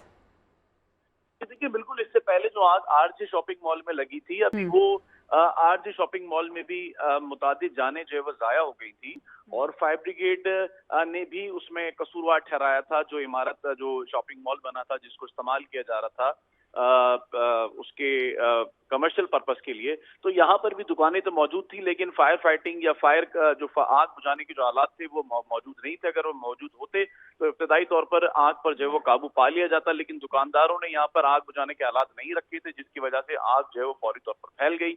और यहाँ पर भी यही सूरत हाल है जो अर्शी शॉपिंग मॉल में जो आग अच्छा लगी है। सुहेब, जिस तरह से आप बता रहे हैं कि आपकी बात हुई और कहा गया कि शॉर्ट सर्किट के बायस से आग लगी, क्या बताया जा रहा है कि रिस्पांस टाइम क्या था? रेस्क्यू की टीमें फौरी यहाँ पे पहुंच गई और रेस्क्यू का अमल शुरू कर दिया? जी देखिए बिल्कुल, क्योंकि जब फौरी तौर पर आग लगती है तो क्योंकि इस वक्त शाम का वक्त है और शाम में जो है वो काफी जो है वो ट्रैफिक मौजूद होता है, लेकिन जिस तरह मैंने आपको बताया कि आयशा मंजिल से जो करीब मरकज है फायर ब्रिगेड का, वो फेडरल बी एरिया लगता है, तो फेडरल बी एरिया का जो इलाका है वो इंतहाई करीब है आयशा मंजिल से, जिसकी वजह से फौरी तौर पर जो फायर ब्रिगेड की गाड़ी थी वो मौके पर जो है वो पहुंच गई थी, चूंकि लोगों ने फौरी तौर पर फायर ब्रिगेड को आगाह कर दिया था। जैसे ही फायर ब्रिगेड की गाड़ी यहाँ पर पहुंची तो आग बुझाना शुरू किया, लेकिन आग इतनी ज्यादा थी और फैल गई थी, तो इसी वजह से जो दीगर गाड़ियों को तलब करने के लिए फायर ब्रिगेड ने अपने कॉल सेंटर पर जो है इतला दी और मजीद गाड़ियां जो है तलब कर ली गई। अब 5 गाड़ियां जो मौके पर पहुंचकर आग पर काबू पाने की अच्छा कोशिश सुहेब, कर रही क्योंकि थी। आप हमें आंखों देखा हाल बता रहे हैं, आप वहाँ पे मौजूद हैं, ये बताएगा कि इस तरह की सिचुएशन में एक बहुत कियोस क्रिएट हो जाता है, स्पेशली तब जब कुछ दिन पहले ही एक अफसोसनाक वाकया कराची में पेश होता है और बहुत सा उसमें जानी और माली नुकसान हुआ था। तो जो यहाँ पे रिहायशी हैं उनकी क्या सूरत हाल है? जैसा कि आप बता रहे थे कि उन्हें ये हिदायत दी गई है कि वो ऊपर वाली जो मंजिल है, 5 मंजिला इमारत है, तो वो ऊपर वाली मंजिल पे शिफ्ट हो जाएं, तो इस वक्त उनकी क्या सिचुएशन है? यकीनन वो खौफजदा होंगे और क्या कुछ आवाज़ें हैं जो मदद के लिए उनकी आ रही हैं नज़र, या क्या सूरत हाल है, हमें बताइएगा। जी देखिए बिल्कुल, जैसे ही दुकान में आग लगी और उन्हें जब ऊपर से देख रहे थे कि नीचे आग लगी हुई है और आग फैल रही है, तो उन्होंने पहले तो अपने तौर पर आग को बुझाने की कोशिश की। ऊपर से पानी की बाल्टियों में जो है वो पानी फेंका आग पर कि किसी तरह आग उनके घर में नहीं आए, लेकिन उनकी आग जो है उनकी बालकनी तक आ गई। फिर वहाँ जो फर्नीचर मौजूद था उसको अपनी लपेट में ले लिया, जिसकी वजह से जो दीगर वहाँ पर पड़ोसी थे, इलाका मकीन थे, उन्होंने फौरी तौर पर उन्हें घर से बाहर जाने के लिए कहा और फिर उन्होंने अपने घरों पर ताले लगाकर ऊपरी मंजिल पर जो है वो चले गए ताकि आग से जो है वो उनको नुकसान नहीं पहुंचे। और अब फिर जो है वो अपनी छत जो थी, छत पर खड़े रहकर उन्होंने ये तमाम मनाजिर जो है वो अपने सामने देखे, लेकिन तकरीबन कोई 40 के करीब जो फ्लैट हैं जो ऊपर मौजूद थे, जो कि मुतासिर जो है वो हो सकते हैं, क्योंकि धुआं इतना ज्यादा भर गया है। बच्चे भी घरों में थे, लोगों ने बच्चे 40 के करीब फ्लैट हैं जो कि मुतासर होने का खदशा है। हम यही दुआ करेंगे कि खैर खैरियत से ये रेस्क्यू का अमल मुकम्मल हो। शायान अली ने भी हमें ज्वाइन किया है, उनसे भी हम ताज़ा तरीन सूरत हाल जान लेते हैं। ज़ुहैब साथ ही रहिएगा। शायान अली, बताइएगा कि क्या सूरत हाल है, ताज़ा तरीन क्या अपडेट्स हैं, रेस्क्यू का अमल कहाँ तक पहुँचा? ज़ुहैब हमें बता रहे थे कि 40 रिहायशी फ्लैट्स भी मौजूद हैं और तमाम तर लोग इस वक्त ऊपरी जो मंजिल है वहाँ पे जा चुके हैं, क्योंकि ख़तरा है कि ये फ्लैट्स भी मुतासिर हो सकते हैं इस आग से। जी बिल्कुल, जैसे कि बताया गया है कि रिहायशी इमारत है, नीचे जो है दुकानें थी, दुकानों में जो है फॉर्म था, फॉर्म की वजह से जो है बताया जा रहा है कि आग जो शिद्दत इख्तियार कर गई है। फायर ब्रिगेड की जानिब से जो है 4 से 5 गाड़ियां जो है वहाँ पे मसरूफ हैं, जो कि आग को बुझाने में कोशिश की जा रही है। तमाम जो है फायर ब्रिगेड की जानिब से मजीद जो है वो गाड़ियां भी रवाना कर दी गई है और बताया जा रहा है कि रेस्क्यू हुकाम की जानिब से कि इब्तिदाई तौर पर इस वक्त जो है एक शख्स को जख्मी हालत में जो है वहाँ से निकाल लिया गया है और मजीद भी जो है वो कोशिश की जा रही है कि जितने वहाँ पे अफराद फंसे हुए हैं उनको निकालने की कोशिशें भी जारी है। शयान, एक जो जख्मी निकाला गया है वो ये नीचे जो कमर्शियल बिल्डिंग है वहां से निकाला गया है या रिहायशी जो फ्लोर था वहां से निकाला है? जी देखिए, ये इस वक्त जो बताया नहीं कि तमाम रेस्क्यू टीमों ने जिन्होंने वहाँ से रिसीव किया तो वो कह रहे हैं कि दुकानों के करीब से जो है ये जख्मी हुआ है और शदीद जख्मी है, जिसको जो है फौरी तौर पे सिविल अस्पताल जो है मुंतकिल कर दिया गया है। दीगर जो है वहाँ पे अफराद मौजूद हैं जो रिहाइश पजीर है, जबकि दुकानदारों को जो है वहाँ से दूर रखने की कोशिश। ठीक है, दुकानदारों को वहाँ से दूर हटने की हिदायत जारी कर दी गई है और ये कहा गया है कि इलाके को थोड़ा सा कॉर्डन ऑफ भी यकीनन किया जाएगा और इसके साथ साथ हम देख रहे हैं कि फायर ब्रिगेड का अमला भी कोशिश कर रहा है कि ये आग को जल्द से जल्द कंट्रोल किया जाए ताकि ऊपर जो रिहायशी इमारतें हैं वहाँ पे जो लोग मौजूद हैं उन्हें रेस्क्यू कर लिया जाए। शायान, ये भी बताइएगा कि जिस तरह से हम देख रहे हैं, हमें ज़ुहैब भी बता रहे थे कि ये एक शॉपिंग मॉल है, तो शॉपिंग मॉल की 5 मंजिला ये इमारत है, कितने फ्लोर कमर्शियली यूज़ हो रहे हैं और कितने रिहायशी फ्लोर थे इस पे? जी देखिए, ये जो है नीचे के जो है वो दुकानें बनी हुई है जिससे बताया जा रहा है कि फोम और दीगर किस्म की जो है दुकानें मौजूद है, जबकि इमारत के ऊपर के हिस्से में जो कि 4 से 5 मंजिला जो है वहाँ पे शहरी जो है रिहायशी तौर पे जो है इस्तेमाल कर रहे हैं इमारत को, जिसपे जो है शहरी इस वक्त मौजूद भी है जिनको बाहिफाजत निकालने की कोशिश भी जारी है, जबकि साथ साथ में जो है रेस्क्यू की टीमें वहाँ पे जो नीचे की तो दुकानों के आसपास जो शहरी हैं जो कि वहाँ पे करीब है उनको भी दूर रखने की कोशिश की जा रही है। पुलिस की भारी नफरी वहाँ पे मौजूद है। मजीद जो है पुलिस की जानिब से भी कहा जा रहा है कि शहरियों को दूर रखा जाए ताकि किसी किस्म के जो है जानी नुकसान से जो है बचा जा सके। ये भी बताइए शायान, ये जो इमारत है इसके करीब जो दूसरी इमारतें हैं वो कमर्शियल बिल्डिंग्स हैं या वो रेजिडेंशियल बिल्डिंग्स हैं और क्या उनके भी मुतासिर होने का खतरा बताया जा रहा है? देखिए, ये पूरा इलाका जो है रिहायशी इमारतें बनी हुई है। यहाँ पे जो है साथ में कंबाइंड दीगर बिल्डिंगें भी यहाँ पर मौजूद है और शाम का वक्त था, ट्रैफिक भी काफी ज्यादा है क्योंकि रोड पर ये जो है इमारत मौजूद है जिसकी वजह से काफी मुश्किल भी हो रहा है रेस्क्यू टीमों को। तमाम उनकी जानिब से कोशिश भरपूर की जा रही है। साथ में जो है वो रश होने की वजह से जो उनको काफी मुश्किलात का सामना करना पड़ रहा है। ज़ुहैब, आप ये बताइएगा कि जिस तरह से हमें शायान बता रहे थे कि ट्रैफिक की रवानी भी मुतासिर हुई है, ट्रैफिक के लिए अब क्या रूल वज़ा किया गया है और आप ये भी बताइएगा कि यहाँ पे अब लोगों की कितनी बड़ी तादाद मौजूद है? जी देखिए, बिल्कुल लोगों की बहुत बड़ी तादाद यहाँ पर जमा हो गई है, चूंकि जो फ्लैट में जो लोग रहते थे, जो रिहायशी इमारत में जो लोग रह रहे थे, उनके जो दीगर जो रिश्तेदार हैं उनको जब मालूम हुआ तो वो भी यहाँ पर पहुंच गए और काफी लोगों की तादाद यहाँ पर बढ़ गई है। और कोशिश ये की जा रही है अपने तौर पर जो लोग यहाँ पर मौजूद हैं कि ट्रैफिक की रवानी को बहाल रखवाएं ताकि फायर ब्रिगेड को आने जाने में आसानी का सामना करना पड़े। एक बार फिर मैं आपको बता दूं कि अजीजाबाद में जहाँ ये अर्शी शॉपिंग मॉल में आग लगी है वहां पर फायर ब्रिगेड की तादाद जो है वो 9 हो चुकी है और 2 स्नार्कल और 1 वाटर बाउजर को भी तलब कर लिया गया है। आग की शिद्दत में मजीद इजाफा होता जा रहा है क्योंकि फॉर्म अंदर मौजूद है, पानी की वजह से फॉर्म पर काबू नहीं पाया जा रहा है, तो फायर ब्रिगेड का कहना है कि वो भी फॉर्म का इस्तेमाल करेंगे ताकि आग की शिद्दत में, यानी ज़ुहैब ये कहना गलत नहीं होगा कि वक्त गुजरने के साथ साथ इस आग की शिद्दत में इजाफा हो रहा है, क्योंकि इनिशियली जब आपने बात की थी तो आपने कहा था कि जो रेस्क्यू अमला यहाँ पे मौजूद है ऐसा लग रहा है कि वो आग को कंट्रोल करने में कामयाब हो जाएंगे। जी बिल्कुल ऐसा ही है, चूंकि उस वक्त 4 फायर टेंडर्स को तलब किया गया था। अब देखते देखते 9 फायर ब्रिगेड यानी कि 5 फायर टेंडर्स को और भी तलब किया गया है और जिस तरह स्नार्कल को तलब किया गया है तो उसका मतलब यही है कि स्नार्कल जो है वो ऊपर जाकर लोगों को बाहिफाजत रेस्क्यू कर सकेगी और अगर घरों में कहीं पर आग मौजूद है, लगी हुई है, तो उस पर भी काबू पाया जा सकेगा। चूंकि स्नार्कल जो है वो बालाई इमारत पर बासानी जो है वो चली जाती है और आराम से जो है वहाँ आसानी से जो है वो पानी की फरहमी आसानी होती है, जिसकी वजह से आग पर जो है वो काबू पाया जा सकेगा। जिस तरह मैंने आपको बताया कि 5 मंजिला इमारत। अच्छा ज़ुहैब, ये भी बताएगा कि 5 मंजिला ये इमारत है और जो ग्राउंड फ्लोर है वो कमर्शियली यूज़ हो रहा था और उससे ऊपर जो है वो रिहायशी फ्लोर थे, वहाँ पे लोग रिहाइश पजीर हैं, ये फ्लैट्स बने हुए हैं। तो इस तरह की बिल्डिंग्स में जो पार्किंग है, पार्किंग का क्या इंतजाम था? हम देख रहे हैं कि गाड़ियों को भी आग लगी है, फ्रंट पे इसकी पार्किंग थी या इसकी बेसमेंट में कोई पार्किंग है जहां पे गाड़ियों के भी मुतासिर होने का खदशा है? जी देखिए, अमूमी तौर पर जो शॉपिंग सेंटर में पार्किंग होती है वो बेसमेंट में भी मौजूद होती है, लेकिन यहाँ जो पार्किंग थी वो बेसमेंट में दिखाई नहीं दे रही है। अलबत्ता बाहर पार्किंग जो है वो बहुत बड़ी तादाद में मोटरसाइकिलों की जरूर थी जिसमें आग लगी है और मोटरसाइकिलें भी मुतासिर हुई हैं और चंद गाड़ियां भी इसकी लपेट में आई हैं, जिसमें एक गाड़ी तो मुकम्मल तौर पर जलकर जो है वो खाकसर हो गई है, जबकि दीगर गाड़ियों को भी बचाने के लिए उनको हटाया गया है ताकि दीगर गाड़ियां भी इस आग से जो वो मुतासिर ना हो। ताहम जो मोटरसाइकिलें हैं वो भी इस आग की वजह से जो है वो मुतासिर हो गई है, लेकिन उन्हें काफी हद तक जो है वो बचाने की जो है वो लोगों ने कोशिश की है। ज़ुहैब, हमें शायान अभी बता रहे थे कि यहाँ पे एक शख्स को रेस्क्यू भी किया गया है जो कि इंतहाई शदीद ज़ख्मी हालत में था और उसको निकाला गया और रेस्क्यू करके उसको करीबी अस्पताल मुंतकिल किया गया है। क्या पता चल सका कि वो शख्स यहाँ नीचे जो ग्राउंड फ्लोर पे कमर्शियल एरिया था वहाँ पे था या वो रिहायशी फ्लैट्स में मौजूद है जिसे रेस्क्यू किया गया है?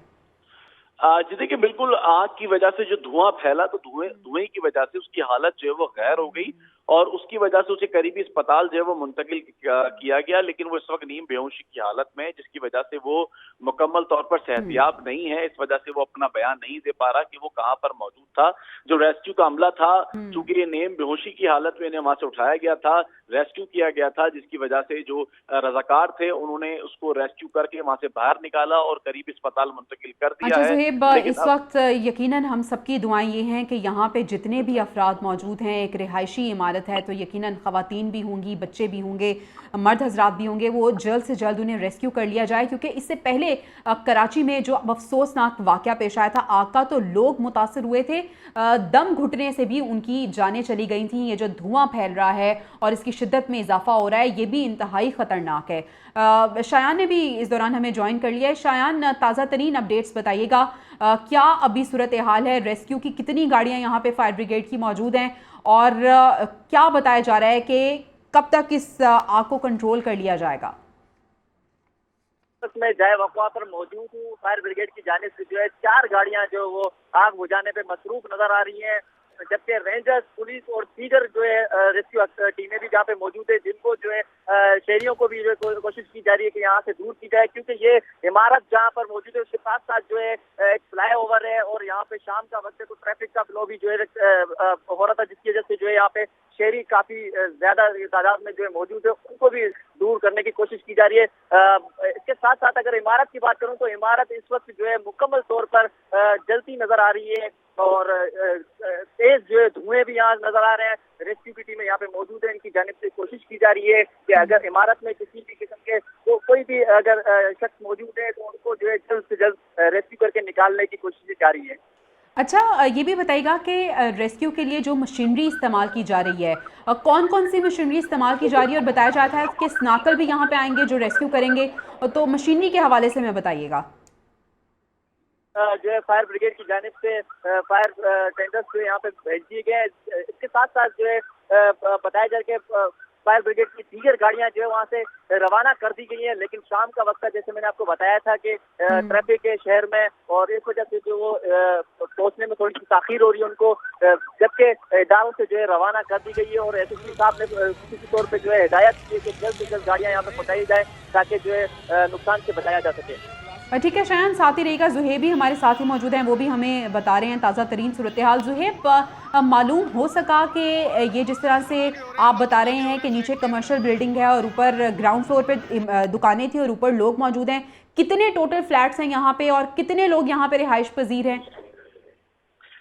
जी देखिए, जिस तरह मैंने आपको बताया कि 40 के करीब जो लोग हैं यहाँ पे रिहाइश पजीर हैं, लेकिन अब तक इनको गिना नहीं गया है, लेकिन पुलिस यहाँ पर पहुंच गई है और ऊपर जाके घरों पे दस्तक दे रही है। अगर घर के अंदर कोई मौजूद है तो उनको पुलिस की जानिब से ये तंबीह की जा रही है कि फौरी तौर पर वो घर से निकलकर बाहर आ जाएं या छतों की तरफ चले जाएं ताकि वो किसी तरह उनको कोई नुकसान नहीं पहुंचे। क्योंकि आग की शिद्दत अब इतनी ज्यादा है और कराची में मौसम भी ठंडा है, जिसकी वजह से आग ठंड में ज्यादा लगती है, यानी कि आग के जो रिकॉर्ड की जाती है वो बहुत ज्यादा रिकॉर्ड की जाती है। दीगर महीनों से ज्यादा दिसंबर के महीने में जो है आग बहुत ज्यादा लगती है, फायर ब्रिगेड का कहना है। तो इसी तरह यहाँ पर भी आग लगी हुई है और आग शॉर्ट सर्किट से लगी है, जिस पर जो है वो काबू पाने की जो है वो कोशिशें की जा रही हैं। फायर ब्रिगेड की जानिब से स्नार्कल जो है वो मौके पर पहुंच गई है और पानी की किल्लत का सामना हुआ था। मौके पे पहुंच गई है? जी, स्नार्कल मौके पर पहुंच गई है और स्नार्कल की मदद से जो है वो स्नार्कल ऊपर जा रही है और लोगों को निकालने की कोशिश कर रही है और ऊपर से भी पानी मारने की जो है कोशिश कर रही है, लेकिन फोम का भी इस्तेमाल करने के लिए फायर ब्रिगेड का कहना है कि फॉर्म का इस्तेमाल करेंगे तो आग पर फौरी तौर पर जो है वो काबू पाने में जो है वो आसानी हो सकेगी, चूंकि इस तरह आग की शिद्दत में मजीद जो है वो इजाफा होता जा रहा है। और अच्छा सुहेब, जिस तरह से अफसोस के साथ ये कहना पड़ रहा है कि कराची में इस तरह के वाकयात होते रहते हैं, जब इस तरह का कोई वाकया रूनुमा होता है और लोग उस इमारत में मौजूद हों तो उनको रेस्क्यू करने के लिए क्या अमल जो है उसको फॉलो किया जाता है, और यहाँ पे लोगों को रेस्क्यू अब किस तरह से किया जाएगा? जी देखिए, इब्तदाई तौर पर तो कोशिश ये की जाती है कि इंसानी जान को सबसे पहले बचाया जाए, और फायर ब्रिगेड ने भी यहाँ के सबसे पहले इंसानी जानों को बचाने की जो है कोशिश की।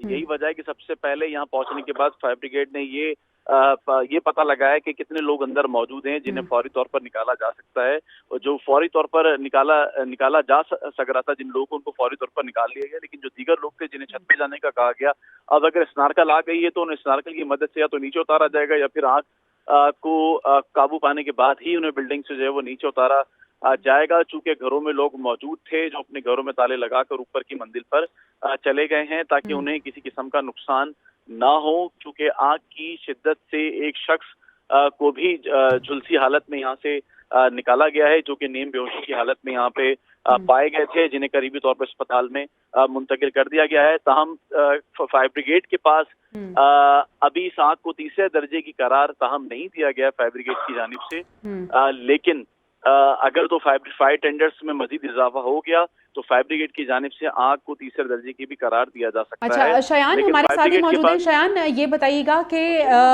अभी आप क्या मनाजिर देख रहे हैं?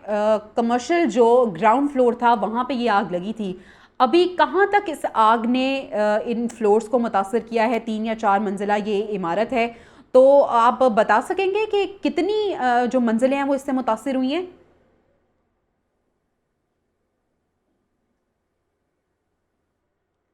शयान, ज़ुहेब, आप से यही सवाल पूछना चाहूँगी, आप बता सकेंगे कि कितनी मंजिलों को अब तक इस आग ने मुतासर किया है? जी देखिए, बिल्कुल जो सबसे जो नीचे दुकान थी उसके साथ जो ऊपर की मंजिल थी उसे तो शदीद मुतासिर किया है, लेकिन अब दूसरी मंजिल की दूसरी जो मंजिल थी उसको भी आग जो है वो अपनी लपेट में ले रही है, लेकिन फायर ब्रिगेड की जानिब से उसे बुझाने की जो है वो कोशिश की जा रही है ताकि ज्यादा से ज्यादा नुकसान जो है वो कम हो और कोई इंसानी जान को खास तौर पर नुकसान ना हो, जिसको फौरी तौर पर बुझाने की जो है वो कोशिश की जा रही है। अच्छा सर, जिस तरह से हम देख रहे हैं कि यहाँ पे रेस्क्यू का अमला तो मौजूद है और स्नाकल भी यहाँ पे पहुँच गया, पूरी कोशिश हो रही है कि जल्द से जल्द आग पर काबू पाया जाए। लोग यहाँ पे मौजूद हैं, इसलिए तमाम लोगों की तवज्जो और मरकज़ वो लोग हैं जो कि यहाँ पे मौजूद हैं। तो कोई आला हुकाम में से यहाँ पे पहुँचा है इस वाक़े को देखने के लिए, और इस पूरे जो ऑपरेशन है उसको लीड कौन करता हुआ नजर आ रहा है? जी देखिए, इस वक्त तो बल्कि ये कहना गलत नहीं होगा कि इस वक्त चूंकि आग लगी तो उसके बाद शदीद ट्रैफिक जाम हो गया, बल्कि बदतरीन ट्रैफिक जाम हो गया है अब इस पूरे इलाके में, यानी कि Azizabad federal B area, Ayesha मंदिर, यहाँ पर बहुत बड़ी तादाद में गाड़ियों की कतारें लग गई हैं। तो फायर ब्रिगेड को भी अब आने में काफी दुश्वारी का सामना होगा, क्योंकि जिस तरह लोग शाम के औकात में दफातर से घर जाते हैं तो यहाँ पर गाड़ियों की लंबी कतारें लग गई हैं, और जिसकी वजह से आला हुकाम भी को भी यहाँ पर पहुंचने में काफी दुश्वारी का सामना होगा। लेकिन अब तक पुलिस की जानिब से जो इलाकाई पुलिस है वो मौके पर पहुंच गई है, SHO DSP मौजूद हैं, लेकिन अगर मेयर कराची या एडमिनिस्ट्रेटर या फिर जिला इंतजामिया मौके पर जो इस वक्त हाल मौजूद नहीं है, लेकिन इलाकाई पुलिस मौजूद है, लेकिन पुलिस के भी कोई आला अफसरान यहाँ पर नहीं पहुंचे हैं, जैसे SSP या DIG मौके पर नहीं पहुंचे हैं। उसकी बड़ी वजह यही है कि इस वक्त बदतरीन जो है वो ट्रैफिक जाम हो गया है, और यहाँ पर ट्रैफिक जैम आप बता रहे हैं कि हो चुका है। कोई मुतबादिल रास्ता है जो कि लोग उसको अपना सकते हैं और यहाँ पे जितना भी अब एक रश लगा है वो कंट्रोल किया जा सके, ताकि अगर फायर ब्रिगेड की दीगर गाड़ियाँ यहाँ पर रिक्वायर्ड हो तो वो यहाँ तक पहुँच सकें? और ये जो आला हुकाम है, जिस तरह से हम कह सकते हैं कि वो यहाँ तक इस वजह से नहीं अभी तक पहुँचे क्योंकि ट्रैफिक जैम है, वो भी यहाँ पे पहुँचे और इस ऑपरेशन को चेक करें? जैसे कि बिल्कुल मुतबादिल रास्ता ट्रैफिक पुलिस की जानिब से दिया जाता है, लेकिन ट्रैफिक पुलिस यहाँ पर मौके पर मौजूद नहीं है, लेकिन इलाका मकीनों की जो गाड़ियां हैं वो तो उन्होंने बाहर पार्क कर दी हैं, लेकिन चूंकि रोड है, रोड काफी चलता हुआ है और ये रोड दीगर इलाकों की तरफ भी निकलता है, जिसकी यहाँ पर मुतबादिल देना ट्रैफिक पुलिस के लिए काफी मुश्किल काम होगा।